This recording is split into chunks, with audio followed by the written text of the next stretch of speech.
세월이 지나고 보면 신앙이 오늘 이 자리에서 그래도 함께 예배 드린 이 수준에서 삶을 뒤돌아볼 때 우리 모두는 똑같은 어떤 과정 속에 정말 하나님 은혜에 감사하게 되는 그 반성의 시간들이 있습니다. 하나님 은혜에 감사하게 되는 반성의 시간은 게 뭐냐면 이런 거죠. 왜 그때는 하나님이 이렇게 안 느껴졌을까요? 왜 그때는 하나님을 그렇게 찾을 마음이 없었을까요? 왜 그때는 하나님 그분께 매달리려고 하지 않았을까? 왜 그때는 하나님의 그 꿈과 비전, 내 삶이 정말 그 긴장감을 가지고 야, 이건 정말 하나님 제가 도저히 이룰 수 없는 일입니다. 이건 하나님만이 하실 수 있는데 야, 하나님 이 꿈 뭡니까? 이 비전 뭡니까? 그래 묻고 또 묻고 인내하며 기도했을 때 하나님 그걸 확인시켜 주시고 한 걸음씩 걸어가게 하실 때 와, 하나님 정말 이 일 이루어지는 거예요? 정말 이 일 이루어지는 거예요? 그리고 가봤더니 정말 그 일이 다 이루어졌을 때 이야, 정말 하나님 놀랍습니다.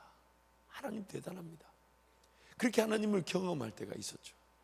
그런데 왜 예전에 그런 하나님 그분을 온전히 찾지 못했던 그런 시간들 지나고 보면 참 안타까워요. 누군가를 향한 내 스스로에게 안타까운 거죠. 왜 그때는 안 느껴졌을까? 그때 왜 좀 일찍 눈이 열려지고 그때 막 귀로 들려지고 마음으로 좀 깨달아져서 그래서 그냥 더 덤볐어야 되는데 더 은혜를 구했어야 되는데 정말 저도 우리 교회 와서 참 많이 영적인 성장이 있었던 것 같습니다.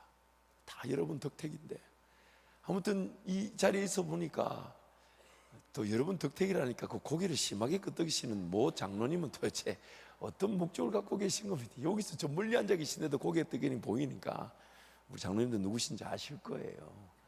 근데 여러분 저도 이 자리에 있어 보니까 야, 이런 세계가 있고 이런 역사가 있고 이런 꿈이 있고 이런 하나님의 인도하심이 있었는데 그래서 하나님 나를 그 기회를 주려고 물론 그때도 나를 포기하지 않으시고 나를 어떻게든 참아주시고 그렇게 거절하고 싫다하고 부인하는데도 인내해 주시고 용서해 주시고 붙들어 주셔서 오늘까지 오긴 했지만 왜 그때는 그 안 보여가지고 그냥 세상 눈에 보이는 대로 하고 싶은 대로 혹은 그냥 하나님 그분께 반항하듯 그렇게 하나님을 자꾸만 거절하려고 하고 떠나가려고 하고 업신여기려고 했었을까?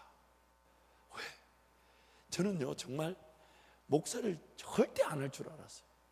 왜냐하면 아버님이 목회를 하시면서 그렇게 경제적으로 그 어려웠던 삶의 시간들 그러면서 또 아버지 어머니와의 그런 힘든 결혼생활 가정생활 또 교회라고는 뭔가 우리 교회처럼 그래도 좀 더 희망이 있고 또 이렇게 지역사회를 돌보고 성도들이 뭔가 일을 하면서 함께 세우는 이런 것보다는 전부 어렵고 힘들고 갈 데 없고 두들겨 맞고 떠돌아다니고 세상에서 버림받고 그래서 막 어떤 날은 뭐 어떤 아저씨가 밤에 한 9시인가 10시인가 사택이 있는데 칼과 새요 이러고 들어와요. 옛날에 그 칼 갈고 다녔잖아요. 옛날에. 물론 여러분 도시에 살았으니까 잘 모르지만은 시골에서 그 칼 가시는 분이 그리고 보니까 어떤 아저씨 자그마한 아저씨가 연세도 있어 보이는데 그 밤에 10시에 칼갈로 그러니까 우리 어머니가 그 아저씨 오늘 칼 몇 개나 가셨어요 했더니 하나도 못 갈았다는 거예요. 그냥 하나도 못 갈았으니 식사를 못 하셨어요. 그러니까 그 밤에 이렇게 잠깐 오시는 그 교회 부엌에서 이렇게 식사를 차려두고 그래서 가실 데 없으니까 그냥 교회 안쪽에 교회 1층에 한쪽에 그 유아실 같은 방이 있는데 거기 주무시라고. 그 주무시고 그 다음날 이렇게 또 칼가시로 간다고. 근데 그날 이제 가는데 저희 어머니가 한마디 하셨어요. 아저씨 만약 오늘 밤에도 잘 데가 없거든 오시라고. 근데 그 칼갈로 걸어서 부산까지 갔다 오셨다는 거예요. 차를 타고 1시간 반 걸리는 거리를 걸어서 갔다 오셨다. 그리고 2자로 갈았대요. 2자로. 그때 칼 갈아봐야 1,000원, 1,500원 짜장면 값도 안 돼서. 그래서 며칠 지켜보다가 저희 아버지가 아저씨 그냥 그러지 말고 우리 교회 청소하면서 같이 살자고. 근데 지금 제가 대표적으로 한 번만 얘기했지 다 이런 분들이었어요. 그 동네에서 갈 데 없고 막 두들겨 맞은 할머니 나는 그 할머니 얼굴이 그렇게 작은 줄 처음 몰랐어요. 우리 집에 올 때는 그 얼굴이 한 3배 정도 됐었어요. 왜 3배가 됐겠어요? 정말 그래가지고 저는 교회를, 아버지의 했던 경제적인 어려움은 어려움들이지만 제가 본 교회라고는 건강한 교회가 없었어요. 아니, 건강이 아니라 그냥 교회의 어떤 최소한의 역할, 정말 이거는 교회가 아니면 이분들은 오갈 데 없다는 거. 그래서 늘 저희 집에는 늘 밥 먹으면 7명, 8명이 식사하셨어요. 늘 옹기종기 모여가지고. 저희 어머니가 또 손이 엄청 크셔가지고 저는 따뜻한 밥을 해 먹어본 적 기억이 별로 없어요. 왜? 주일날 교인 30명인데 왜 밥솥이, 이런 밥솥이 필요한지 난 이해가 되지 않아요. 그 밥솥을 한번 하면 진짜 100명 먹을 것 같아. 그러면 그 밥을 냉동실에 다 얼려가지고 주중에 녹여서 주셨어. 그러니까 주일에 한번 밥 해놓으면 일주일 내내 식은 밥 데워 먹었어요. 지금 이게 여러분 얼마나 힘든 건지 안 해봐서 몰라요. 안 해봐.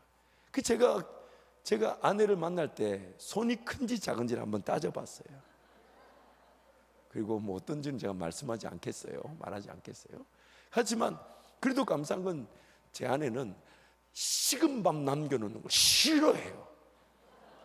그래서 그때그때 밥을 해주니까 너무 감사하긴 한데, 물론 가끔씩 이제 밥솥을 이제 반찬하고 다 나왔는데 밥솥에 스위치를 안 눌러서 기다렸던 적도 있습니다만은, 아무튼 그렇게 지나오면서 이거 제가 어떤 자발적으로 목사를 사모하고 바랄 수 있는 환경이 아니었습니다.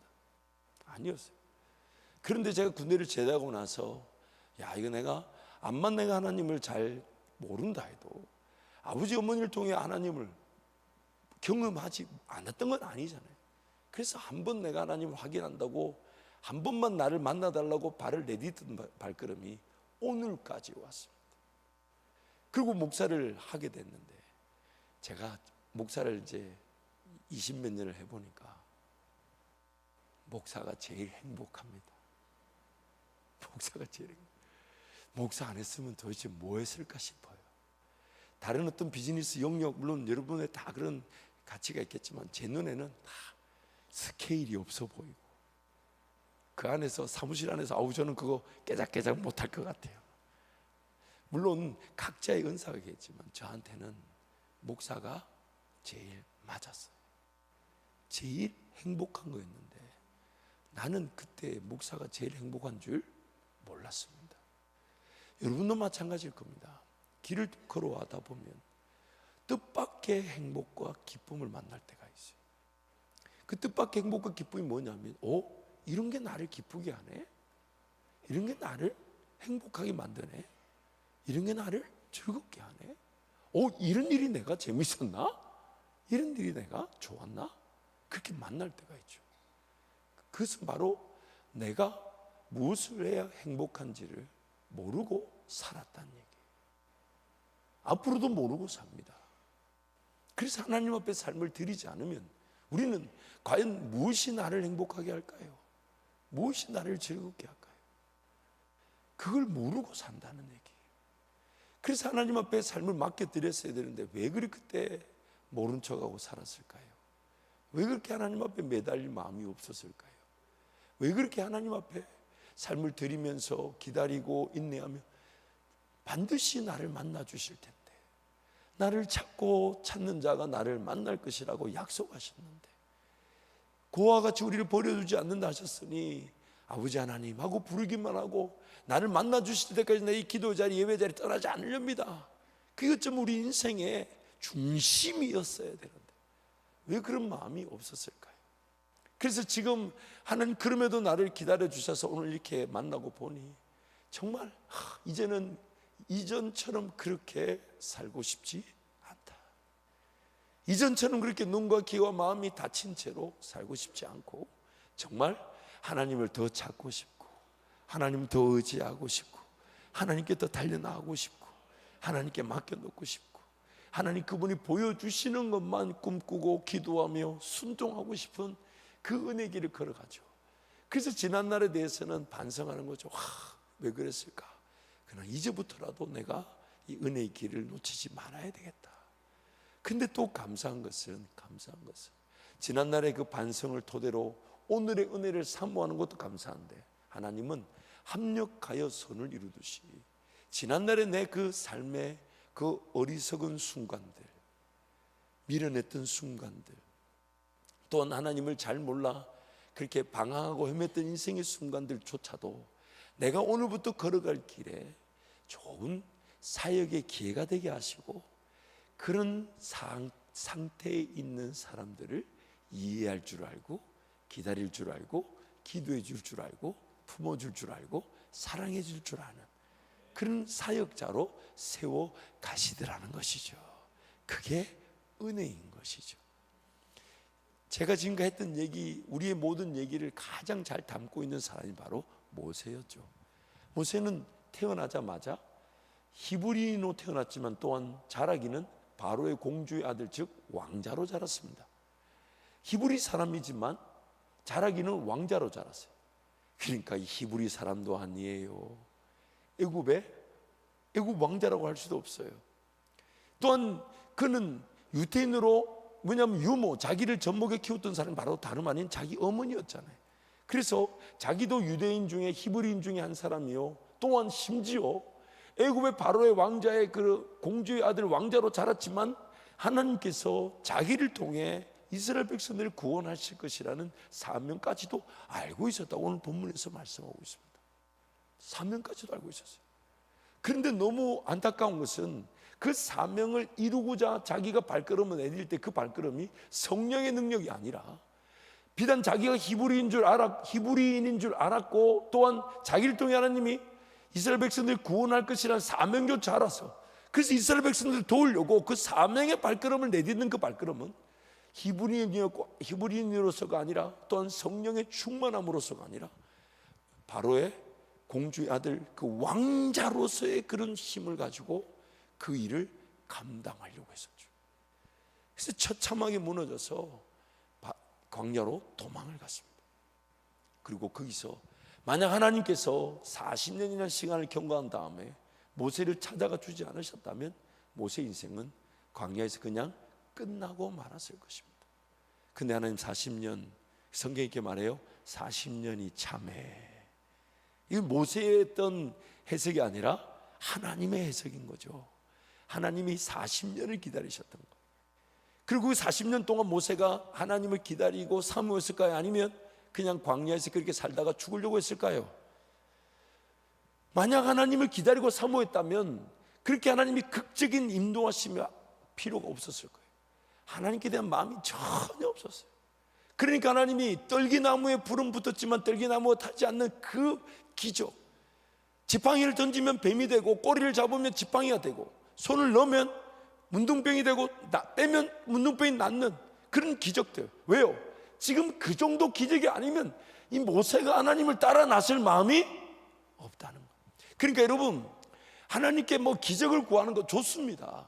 하나님 그 분명한 사인을 구하는 거 좋은데, 그게 다른 말로 무슨 말이냐면 내가 그만큼 마음이 열려져 있어 순종하겠다는 거예요? 강팍하다는 거예요? 자기 스스로가 말하고 있는 거예요. 하나님 나한테는 분명히 말씀해 주지 않으시면 나 안 갑니다. 확실하게 얘기해 주시고, 하나님 확실하게 얘기해 주시는데, 확실하게 얘기해 주실 때는 그 사람의 영적 상태 때문이잖아요. 그러니까 예수님이 도마에게 뭐라고 얘기합니까? 도마가 내 손에 그 못자국과 꿀리에 창자국 내가 손가락 넣어보지 않으면 예수 믿지 않겠다고. 예수님 나타나서 자 도마야 이렇게 넣어보라 했더니 도마가 주는 그리스도시오 살아계 막 이러니까 예수님 뭐라고 얘기하셨어요? 보고 믿는 자보다 보지 않고 믿는 자들이 복되다. 뭔가 특별한 은혜, 특별한 기적, 특별한 만남 없지 않습니다. 근데 그것보다 살아계신 하나님을 인정해서, 그것이 아니더라도 내 눈에 보이지 않아도 어떤 기적과 능력이 나타나지 않아도 하나님 제 마음을 만져주셔서 하나님을 더 사모하게 하여 주시고, 하나님 의지하게 하여 주시고, 하나님을 따를 수 있도록 은혜를 베풀어 달라고. 그게 진정한 믿음인 것이죠. 근데 모세는 그런 믿음이 없었죠. 그래서 하나님이 떨기나무 가운데 불 붙는 중에 나타나셔서 뱀을 만드시고 막 나은 자가 됐다 안 됐다. 근데도 모세가 뭐랍니까? 저는 뭐 혀가 뭐 굳었니 안 굳었니 뭐 가니 안 가니 못 간다 하고, 근데 나중에 하나님이 막 화를 내시면서 가자! 그래 할 수 없이 모세 그럼 가봅시다 그러면. 그리고 길을 나섰던 그 길. 그래서 애굽에 그 나타났던 10가지 재앙은 그 애굽의 왕과 신하들과 백성들과 그 애굽에 섬기는 신들을 초토화시키는 하나님의 기적일 뿐만 아니라 이스라엘 백성들, 특히 그 모세부터 설득하려는 하나님의 마음. 그래서 바로 앞에 서가지고 내 백성을 내놓으라십니다. 바로가 가만히 있습니까? 이전보다 더 짚을 주지 말고 흙을 이겨서 벽돌을 만들게 하라. 예전보다 그 노예 생활이 더 가혹하게 되니까 백성들이 모세 보고 우리가 언제 나간다 했냐고 난리치니까 모세가 고스란히 그 불평과 원망을 하나님 앞에 그대로 올려드리잖아요. 내가 언제 온다고 했습니까? 근데 그런 모세가 10가지 재앙을 지나면서 홍해 앞에 서서 백성들에게 말하기를 뭐라고 얘기합니까? 너희는 가만히 있어. 하나님이 우리 하나님됨을 알지어다. 그렇게 모세부터 바뀌어져 갔던 거 아닙니까? 그러면서 이제 모세가 점점점 이렇게 바뀌어져 가면서 마침내 모세 그가 하나님 그분의 임재와 음성에 사로잡혀서 하나님을 기대하고 하나님을 소원하고 하나님을 의지하는 자로 바뀌어 가더라는 거죠. 그래서 그 모세 그가 중간 상태에 있는 사람들, 어쩌면 이런 거죠. 하나님 나라와 세상 삶 속에 싹 중간에 갇혀 있는 사람들, 하나님 나라 백성인 줄 알지만 세상 살이 자체에 빠져가지고 그 직업, 그 일터, 그게 하나님 나라보다 더 중하게 여겨지는, 그러나 자칭 하나님의 백성인 그 중간 상태에 끼어 있는 사람들. 또 이런 사람들이 있죠. 이제 하나님을 믿고 따라야 되는 줄 알지만 하나님의 능력과 권능으로 감당되어야 될 사명이라기보다는 자기 인간적 실력과 능력으로 사명을 감당하려는 사람들, 하나님의 실력으로 감당되는 사명과 자기 인간적 실력과 능력으로 감당되는 사명 사이에 갇혀 있는 사람들. 그러나 또 이런 부류도 있죠. 하나님 나라를 더 맛보고 싶어하고 하나님 나라를 더 경험하고 싶어하고, 그래서 하나님 앞에 삶을 내어놓고 맡겨드려 오늘 현재보다 내일의 은혜를 더 사모하는 일에 서 있는 사람들. 그런데 우리 인생은 이런 중간 단계가 없이 오늘 이 자리에 온 사람이 아무도 없습니다. 모세처럼 저처럼 우리 모두는 다 그렇게 귀가, 눈이, 마음이 닫혀져서 하나님 나라를 보지 못했던, 그래서 하나님 나라 백성인 줄 알지만 세상에 갇혀 살았던 삶, 하나님의 사명을 감당해야 되는 줄 알지만 내 인간적인 힘으로 감당한다 안 한다 하며 그 중간에 머물렀던, 차지도 뜨겁지도 않았던 삶, 하나님도 아닌 세상도 아닌 머뭇머뭇거렸던 그 상태의 삶. 근데 하나님은 그런 사람들에게, 모세에게 기회를 주셨던 것처럼 우리에게 기회를 주기를 원하신다는 거. 우리에게 그 기회를 주기를 원하신다. 그래서 오늘 본문 33절부터 36절 말씀 우리 함께 선포합니다. 33절부터 36절 우리 함께 선포합니다. 주께서 이르시되 내 발에 신을 벗으라. 내가 서 있는 곳은 거룩한 땅이니라. 내 백성이 애굽에서 괴로움 받음을 내가 확실히 보고 그 탄식하는 소리를 듣고 그들을 구원하려고 내려왔노니 이제 내가 너를 애굽으로 보내리라 하시니라. 그들의 말이 누가 너를 관리와 재판장으로 세웠느냐 하며 거절하던 그 모세를 하나님은 가시나무 떨기 가운데서 보이던 천사의 손으로 관리와 속량하는 자로서 보내셨으니 이 사람이 백성을 인도하여 나오게 하고 애굽과 홍해와 광야에서 40년간 기사와 표적을 행하였느니라. 아멘. 안 간다 못 간다 했던 모세가 마침내 하나님의 그 영광의 그 손길에 붙들려서 자기와 같이 그렇게 하나님 나라를 살아야 되는 줄 알며 세상에 갇혀있던, 애굽에 갇혀있던 이스라엘 백성들을 건져내는, 그리고 하나님과 그 백성 사이에 중보자 역할을 감당했던 멋진 인생을 살게 된 것이죠.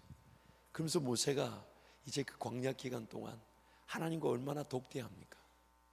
하나님 그분을 만나고, 그래서 하나님 그분과의 그 만남이 얼마나 좋았으면요, 회막 안에서, 이제 우리 조금 더 살펴보겠지만 회막 안에서 모세와 하나님과의 그런 만남, 교제를 엿듣던 여호수아는 모세가 해막을 떠나 나오는데도 그 해막 문을 떠나지 않고 머물렀다잖아요. 그 해막문 머물렀다는 것이 무슨 뜻일까요? 그 여호수아의 사모함인 거죠. 그 모세가 막 그렇게 바뀌어져. 그러면서 모세가 우리가 가졌던 그 아쉬움과 안타까움을 다 느꼈을 겁니다. 이제 40년이 다 끝날 무렵에 하나님께서 호렙산에서 모세에게 저 요단강 건너편에 가나안 땅을 쫙 보여주시죠. 그때 보여주실 때 모세가 보니까 이야, 저가 꿀이 흐르는 땅이 쫙 있는. 안 그래도 지금 약 한 38년 전에 정탐꾼들이 정탐에 올 때 에스골 골짜기에서 포도송이를 둘이서 메고 왔던 그 포도를 모세는 보았잖아요. 그런데 그 멀리서 땅을 보니 이제는 그 땅이 이제 하나님의 시선으로 보이는 거죠. 하나님과 동행하면서. 그 보니까 그래서 하나님께 간구합니다. 하나님, 나도 저 땅에 들어가고 싶습니다. 얼마나 보기 좋은. 그래서 하나님께 간구했는데 하나님이 넌 안 된다. 넌 안 된다.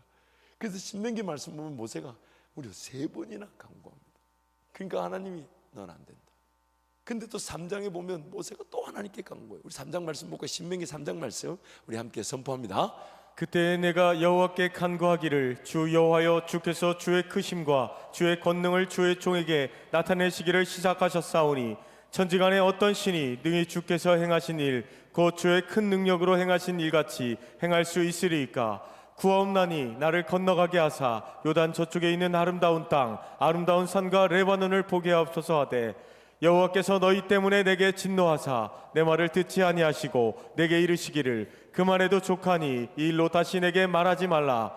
너는 비스가산 꼭대기에 올라가서 눈을 들어 동서남북을 바라보고 내 눈으로 그 땅을 바라보라. 너는 이 요단을 건너지 못할 것임이니라. 물론 모세가 하나님께 사명을 감당하려다가 실패하여 광야에서 40년을 보냈지만 하나님께서 찾아와 주셨잖아요. 모세가 찾지는 않았었죠.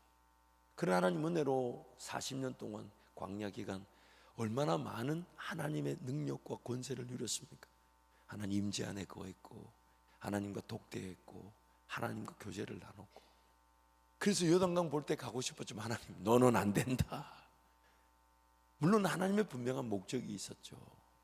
마치 예수 그리스도의 그 역할은 십자가와 부활까지고 그 이유는 성령 하나님의 역사인 것처럼, 그래서 모세의 역할도 거기까지고 이제 여호수아가 가나안 땅을 들어가는 성령의 시대를 여는 그 분명한 구약의 예수 그리스도의 상징적인 모습을 보이지만 모세 개인에게는 제가 천국 가면 물어보고 싶은 게 그거예요. 오늘 본문 보면 2가지가 궁금한데, 첫 번째 모세한테 이제 제가 모세님이라고 불러야 되겠죠. 우리 서로 대화할 시간이 있을지는 모르겠지만 모세님, 그때 안 된다 했을 때 그저 광야 40년 동안 인생 그냥 내버렸던 시간들이 어떻게 느껴졌습니까? 이렇게 물어보면 아마 자기도 왜 그렇게 살았을지 엄청난 안타까움을 얘기할 거예요. 여기 본문을 보면 또 2가지 궁금한 걸, 모세가 이제 신명기가 마지막 모세 설교잖아요. 그 묵상을 보면 이런 말이 나와요. 하나님께 구했더니 하나님 너는 안 된다 하니까 모세가 이렇게 말하죠. 너희 때문에 내게도 진노하사. 그거 한 모세한테 물어보고 싶어요. 그거 무슨 뜻입니까? 그거 이스라엘 백성들 입장에서는 조금 억울할 수 있거든요. 쥐가 실패해놓고 왜 나한테, 우리한테 그렇게 얘기할 수 있. 그 본문에서 그 2가지는 모세한테 한번 물어봐야 되지, 모세님한테 한번 물어봐야 되지 않겠나 싶어요. 아무튼 모세의 그 입장. 그래서 오늘 우리의 삶도 이런 분명한 좀 아쉬움과 안타까움에 대한 반성이 있었으면 좋겠어요. 지난날의 삶을 그래도 하나님이 지켜주신 건 감사하지만 하나님 내 눈에도 이전에 보지 못했던 하나님의 영광을 보게 하여 주시고, 이전에 듣지 못했던 하나님의 음성을 듣게 하여 주시고, 이전에 정말 마음으로 깨닫지 못했던 말씀과 하나님과의 그 독대하는 관계의 은혜를 저도 누리게 하여 주십시오. 이런 사모함이 우리에게도 분명히 있어야 한다는 것입니다. 그냥 그러려니 하며 살아갈 삶이 아니라, 그냥 이만하면 족하다 여길 것이 아니라, 하나님을 더 경험하고 싶고, 하나님을 더 알아가고 싶고, 하나님과 동행하고 싶습니다. 하나님을 따르고 싶습니다. 하나님 손에 붙들리고 싶습니다. 정말 뭔가 내가 뭘 가졌다 안 가졌다, 있다 없다, 내가 뭘 취했다, 내가 어딘가 이르렀다, 그런 것이 아니라 어디로 가든지 하나님이 일용할 양식을 주실 것이며, 또한 하나님 내 삶을 통해 영광을 받으실 그 꿈, 그 비전, 그 길을 하나님 걸어가고 싶습니다. 이것이 오늘 모세의 얘기를 통한 우리에게 주시고자 하신 하나님의 음성이죠. 두 번째, 모세의 그런 삶을 보면 끝내는 이제 그런 어중간한 상태에서 하나님과 이스라엘 백성 사이에 한 중보자의 역할을 감당합니다. 그래서 그 모세의 그 중보자 역할을 감당하는 기도 제목들을 보면 와, 멋있는 장면이 나와요. 먼저 출애굽기 32장과 33장에 이제 두 번의 대표적인 중보 기도가 나오는데, 먼저 출애굽기 32장 말씀을 한번 11절부터 한번 살펴보겠습니다. 11, 14절 함께 선포합니다. 모세가 그의 하나님 여호와께 구하여 이르되, 여호와여 어찌하여 그 큰 권능과 강한 손으로 애굽 땅에서 인도하여 내신 주의 백성에게 진노하시나이까? 어찌하여 애굽 사람들의 이르기를 여호와가 자기의 백성을 산에서 죽이고 지면에서 진멸하려는 악한 의도로 인도해 내었다고 말하게 하시려 하나이까? 주의 맹렬한 노를 그치시고 뜻을 돌이키사 주의 백성에게 이 화를 내리지 마옵소서. 주의 종 아브라함과 이삭과 이스라엘을 기억하소서. 주께서 그들을 위하여 주를 가리켜 맹세하여 이르시기를 내가 너희의 자손을 하늘의 별처럼 많게 하고 내가 허락한 이 온 땅을 너희의 자손에게 주어 영원한 기업이 되게 하리라 하셨나이다. 여호와께서 뜻을 돌이키사 말씀하신 화를 그 백성에게 내리지 아니하시니라. 시내산 위에서 율법을 받고 있을 때 이스라엘 백성들이 모세가 더디게 내려옴을 보고 자기네들이 인도한 신을 만든다고 아론과 함께 그 금송아지를 만들죠. 그 금송아지를 만든 그것을 미리 하나님 아시고 모세에게 너 비켜서라, 내가 저들을 멸망시키고 너로 한 민족을 이루시겠다 하니까 모세가 이 기도를 하는 겁니다. 내용이 아주 젠틀하게 이루어지면 이런 거죠. 하나님이 민족을 만들어 놓으시고 그 민족을 애굽에서 건져서 애굽의 모든 열신을 그 재앙들을 통해 애굽을 초토화시키시고 건져내셔놓고 여기서 이스라엘 백성들을 죽이시면 그 다른 민족들을 볼 때는 얼마나 이거 부끄러운 일입니까? 하나님 그냥 불쌍히 여겨 주십시오, 이렇게 기도하죠. 그렇게 중보해 놓고 내려와 보니까 막상 정말 그 금송아지를 놓고 뛰며 춤추며 난리가 난 거죠. 그러니까 그래서 자기가 가졌던 하나님이 써주신 돌판을 던져 깨버리면서, 그러면서 정말 하나님이 심판하려고 하실 그때 모세가 또 이렇게 그 32장 31절 32절에 이렇게 얘기하죠. 함께 선포합니다. 모세가 여호와께로 다시 나아가 여짜오되 슬프도소이다. 이 백성이 자기들을 위하여 금신을 만들어 싸우니 큰 죄를 범하였나이다. 그러나 이제 그들의 죄를 사하시옵소서. 그렇지 아니하시오면 원하건대 주께서 기록하신 책에서 내 이름을 지워버려 주옵소서. 아브라함에게 하나님은 그 동행의 관계를 통해서 아브라함에게 무엇이든 숨기고 싶지 않은 관계 속에 왕같은 제사장, 즉 중보기도의 역할을 감당하게 하셨죠. 그러나 아브라함은 그 중보기도를 통해 그냥 하나님 50명이 있으면 그 소돔과 고모라 참아주시겠습니까? 죄송한데 45명은요, 40명은요, 30명은요, 20명은요, 10명은요, 그리고 그냥 10명에도 좋다 했는데 아브라함은 자기 집으로 하나님은 심판하러 가셨다라고 성경이 말하고 맙니다. 근데 모세는 하나님과의 관계 속에서 하나님 그분을 얼마나 아련하고 하나님 그분과 얼마나 인격적인 교제가 되었고 대화의 수준이 즉 소통의 관계가 어느 수준인지를 여기서 보면 알죠. 하나님 이들을 멸망시키려고 하거든 차라리 나를 제하여 주십시오. 나를 제하여 달라고. 물론 그 백성을 사랑하는 모세의 마음도 우리가 느낄 수 있겠지만 성경이 지금 말하고 싶은 내용이 뭐냐면 과연 하나님께 이렇게 말하는 중보자가 있을 수 있을까? 다른 말로 오늘 저와 여러분이 하나님과 동행할 때 하나님 이런 기도가 우리 입에서 나오기를 바라신다는 거죠. 누군가가 그렇게 멸망의 길을 걸어가지만 하나님 저 영혼 구원해 주지 않으실 거면 나를 차라리 그 생명책에서 제 이름을 제하여 주시고 지워버려 달라고. 사도 바울도 그렇게 고백했죠.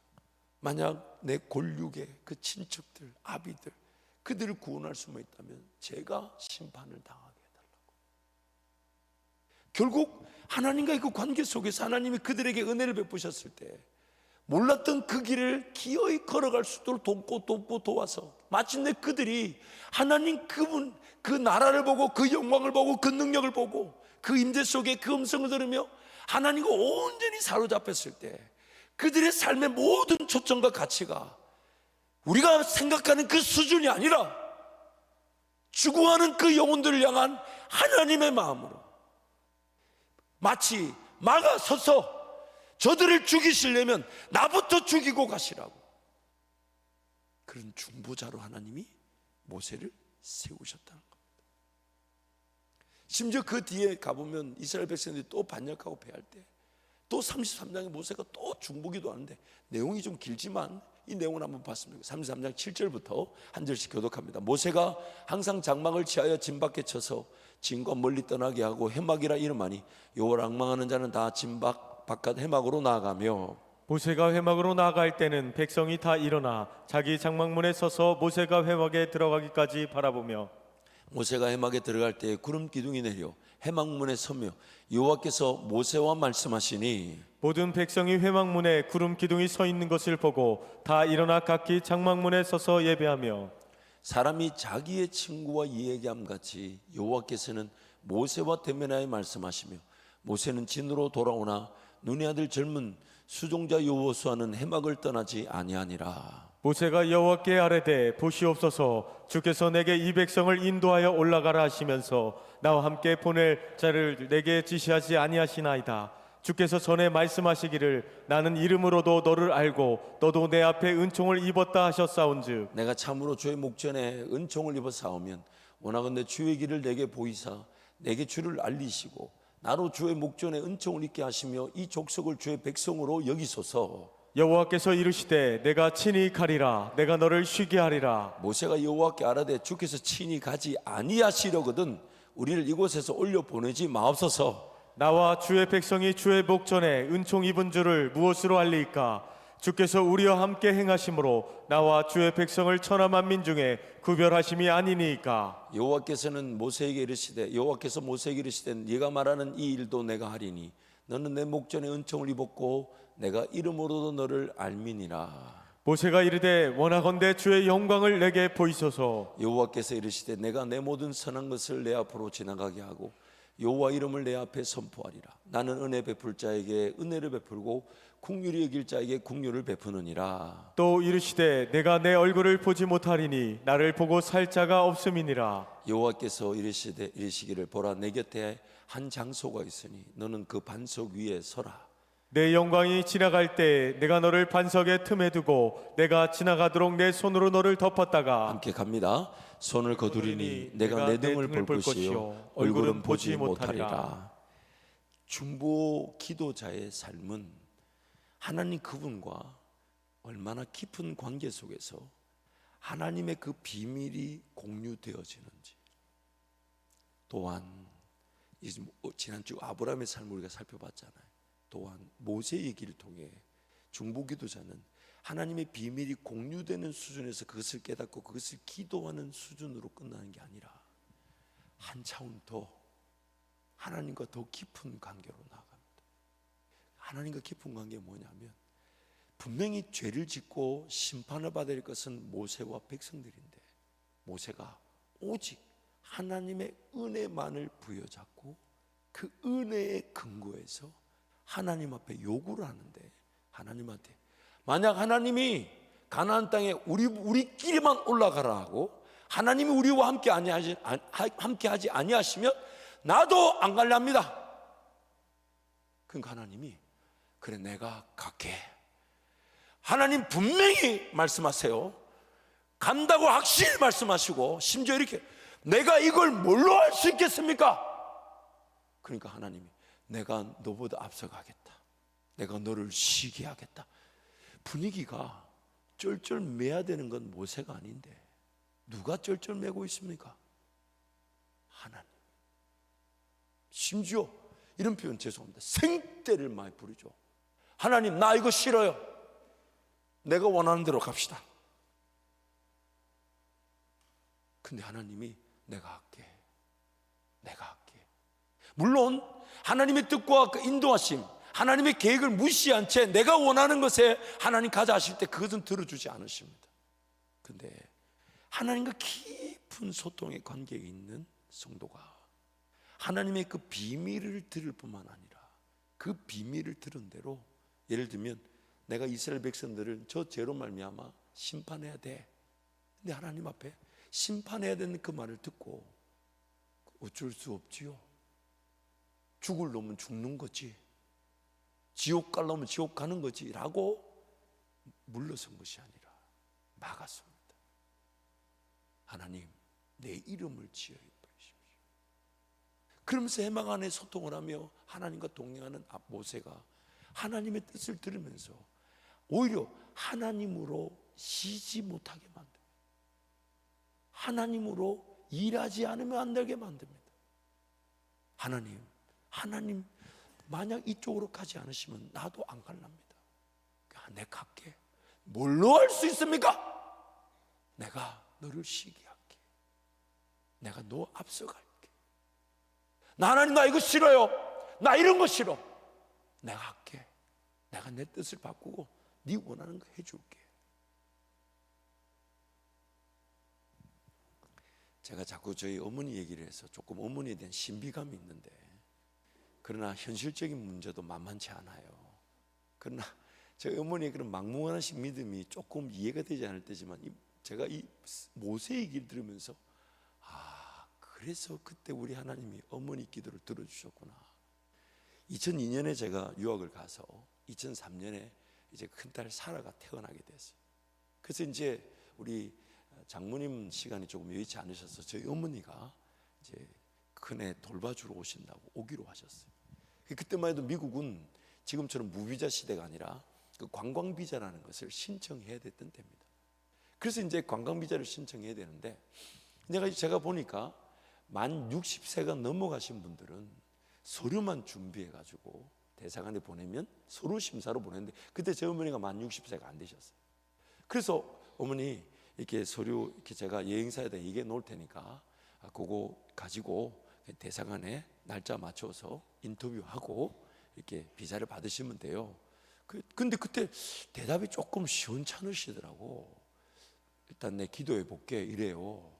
그래서 뭐 그건 기도를 해야 되니까. 그래서 이제 기도하는 줄 알고, 그래서 이제 여행사 이제 제 안에 이제 친구분이 있어서 이걸 막 준비하고 이제, 그리고 제 기억에 미국 시간 금요일이었나, 여기 이제 토요일일 때 전화를 해서 어머니 이제 다음 주에 대사관에 가시면 되는데, 대사관 아침에 인터뷰니까 조금 일찍 가기 힘드니까 그 전날에 일찍 가셔서 거기서 어디 숙소를 잡아 주무시고 거기서 인터뷰 하시고 내려. 그러니까 어머니가 들으시더니 나 조금 더 기도해 볼란다. 너무 까다롭네.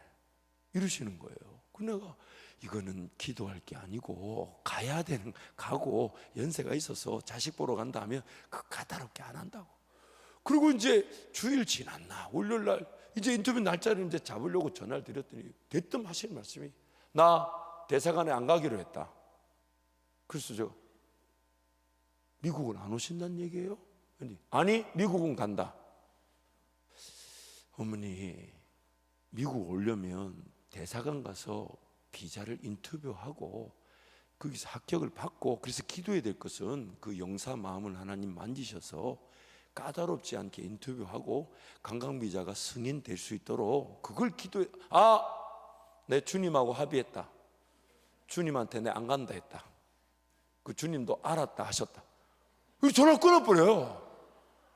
아니 지금 비행기 티켓팅은 지금 했고 인터뷰를 예약을 가야 되는데 안 간다는 거예요. 그래서 어머니 이게 대화가 주님하고 얘기했다니까. 내 안 가도 된다고 주님도 알았다 했다니까. 아니 지금 인터뷰하러 가시면 주님이 안 가도 된다고. 주님 그거 까다롭네요. 나 안 가고 싶어요. 나 안 가게 해주세요. 나 안 갈래요. 그 주님도 알았다 했다는 거예요. 나는 그때 진짜 이단인 줄 알았어, 진짜. 나 진짜 그때 전도사였는데 진짜 이단인 줄 알았어. 이거 무슨 이런 생 때릴 수는. 그러고 있는데 대상안에 이제 제가 홈페이지 이렇게 들어가 볼게요 하셨는데, 만 60세 서류심사법이 불과 일주일 전에 55세로 내려와 있는 거예요. 그래가지고 우리 어머니 말이 맞는 거야. 안 가도 되는 거야. 그래가지고 서류만 준비해서 대사관에 보냈어요. 그리고 그때 같이 왔던 제 이모는 그때 만 54세였어. 그래가지고 그는 인터뷰하러 갔어. 나중에 우리 어머니한테 욕 많이 먹었어요. 니는 기도 안 해가지고 인터뷰하러 갔고 나는 기도해서 인터뷰하러 안 갔다고. 그러니까 우리 어머니 논리로는 니도 기도했으면 만 50세로 주님이 내려줬을 텐데 니는 기도 안 해가지고 딱 봐라. 니는 만 54세, 만 55세로 딱 끊어가지고 그 신앙 없는 권사 니 조심해라. 막. 그래가지고 어머니 진짜 대사관에 안 갔어요. 그리고 제가 그 얘기가 그렇게 끝났습니다. 그래서 어머니 가만히 앉아가지고 서류만 보내가지고 비자를 받았어요. 그리고 미국 오셨는데 2달치쯤인가 누구 얘기가 있어가지고 요즘 만 50세 그분들이 아니라는 거예요. 그 들어가 보니까 2달 만에 다시 만 60세로 바뀌어져 있었어요. 그러니까 사람들이 기도 안 해가지고 다시 하나님 올려버렸던 거지. 제가 그때 그 경험을 하면서 그때는 잘 몰랐는데 모세의 중보 기도를 보니까 하나님 나 싫어요. 나 원하지 않아요. 하나님 이렇게 해주세요. 저렇게 해주세요. 결국 물론 이렇게 해주세요 저렇게 해주세요가 그땐 자기 유익 먹고 살고 있는 이런 문제가 아니에요. 하나님과 함께 동행하면서 사명의 길을 걸어갈 때에 하나님 그분의 나라와 영광에 걸맞는 그 일을 보여줄 때마다, 그리고 하나님께서 지금 모세에게 뭐가 더 영광이 되고 뭐가 더 능력이 되는지 모르시지 않잖아요. 근데 그 환경을 일부러 그렇게 만들어 놓고 모세와 함께 그 동행의 기회가 되도록 인도하셨다는 거 아닙니까? 그리고 모세가 그 동행의 기회 속에서 그냥 망하는갑다, 심판하는갑다, 그 비밀만 듣고 끝나는 것이 아니라 하나님 막아서 나 이 백성들 이렇게 포기돼서는 안 됩니다. 하나님 여기서 이만큼 심판을 거둬주시고 하나님 우리만 보내지 말고 하나님도 가셔야 돼요. 하나님 안 가시면 나도 안 갈랍니다. 나도 안 갈랍니다. 나 싫어요. 하나님 가야 나도 가는 거지. 하나님 안 가신다면 내 혼자 뭐하러 갑니까? 그래서 하나님 막 쩔쩔쩔 매니까 모세가 거기서 끝나지 않고 이참에 얼굴이나 한번 봅시다. 이건 제 해석이에요. 제 해석이에요. 왜냐하면 그 관계를 하나님께서 지금 모세와의 관계를 통해 우리에게 뭘 말씀하고 싶은 겁니까?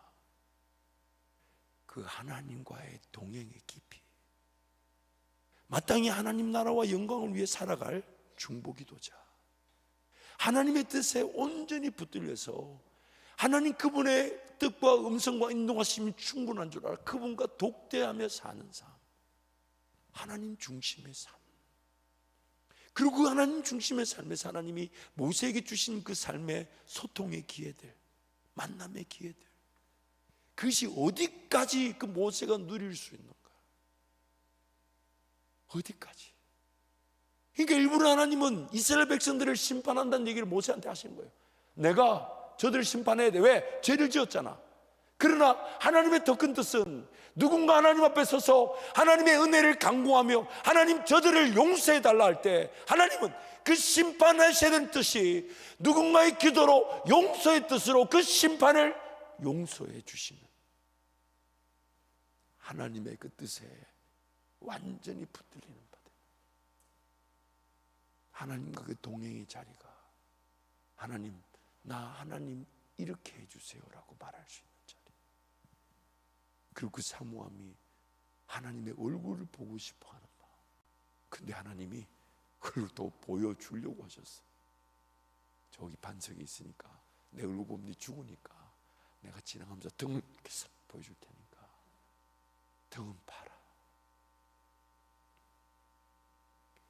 오늘 우리의 삶은 왕 같은 제사장, 즉 먼저 그 나라와 그 의를 구하며 죽어가는 영혼들을 가슴에 품고 그 영혼들을 안고 하나님 올려드리는 제사장, 그 중보 기도자의 삶을 살아가는 것. 그리고 그 중보 기도자의 삶은 다름 아닌 하나님과 깊은 동행의 관계. 얼마나 깊어질 수 있냐면요, 하나님의 그 모든 내가 종진이에게 숨길 것이 있겠느냐. 또한 모세처럼 하나님의 그 분명한 뜻이 있음에도 불구하고 하나님께 요청하고 뜻을 막아서고 하나님의 그 심판의 뜻보다 용서와 회복의 그 은혜의 뜻을 더 부여잡을 줄 알고 마침내는 하나님 그분을 더 보고 싶어하고 즐거워하고 기뻐하는 것. 그것을 해못 바깥에서 듣던 여호수아는 그걸 사모했던 여호수아가 나중에 그 가나안 땅을 차지하는 하나님과 동행하는 사람이 되지 않습니까? 오늘 우리 삶에 하나님의 관심사는 뭘 일을 잘하고 못하고 내가 뭐 기도를 잘하고 못하고 그걸 넘어서서 하나님 그분과 동행하는데 모세처럼 중보자의 삶, 근데 그 중보자의 삶이 하나님 그분께 정말 생떼를 부리면서도 하나님의 뜻을 정말 막아서려고 하고 그 영혼들을 건져내려고 하고 그 영혼들을 위해 하나님의 뜻을 오히려 간구하고 그 인도하심의 길을 하나님 앞에 요청할 줄 아는 삶, 그것이 바로 우리를 향한 하나님의 뜻인 것입니다. 그러면 여러분, 그래서 하나님을 사모하는 거예요. 하나님을 기대하는 거예요. 하나님을 더 바라보는 거죠. 그래서 말씀과 기도의 자리에서 하나님과 동행할 때 우리도 아브라함에게 그러하셨던 것처럼 모세에게 그러하셨던 것처럼 그 놀라운 그 중보자의 삶, 왕 같은 제사장으로서의 그 동행의 삶을 허락해 주실 것입니다. 우리 함께 찬양하시죠.